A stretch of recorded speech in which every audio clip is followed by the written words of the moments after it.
When Christmas was near, the men came back with a lot of alcohol and some personal belongings of people they'd ambushed on the road far away from the camp. They didn't bring any humans, but they told her that the following morning they would boil her 1-year-old. That night, the whole camp drank the alcohol, and by morning, they were all asleep. She took that opportunity to escape. We didn't know the forest. We didn't know where we were. They walked for days, stumbling through the dark forest,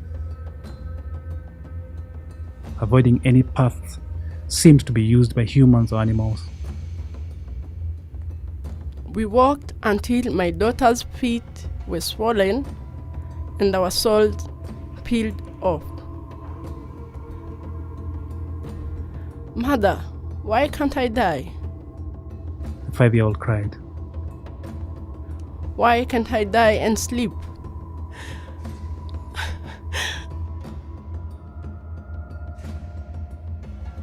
After 12 nightfall, we met forest guard and told them about the Mai Mai men. They were shocked and scared. They took us to a camp where we ate real food. The next morning, they told us to go to Kenya, that they would accept us there. The guard gave us clothes to wear, and a few of them helped us to get to the Ugandan border.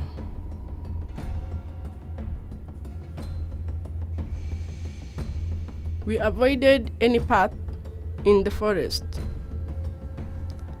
But the journey to Kakuma camp was not easy.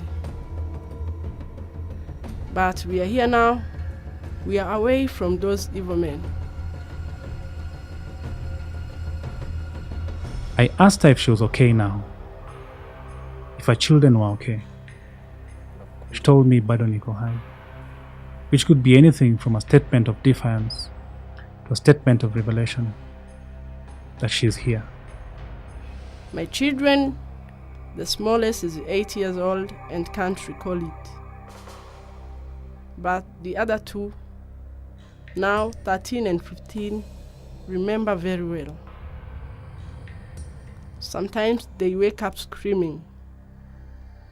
Sometimes they are fine. Sometimes they are not.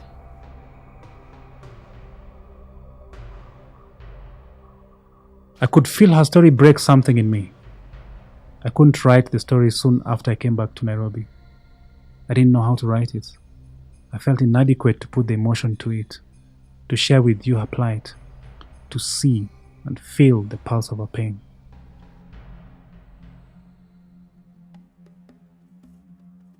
I think about her story often, and the stories of so many other women, children, families who've undergone such horrific journeys,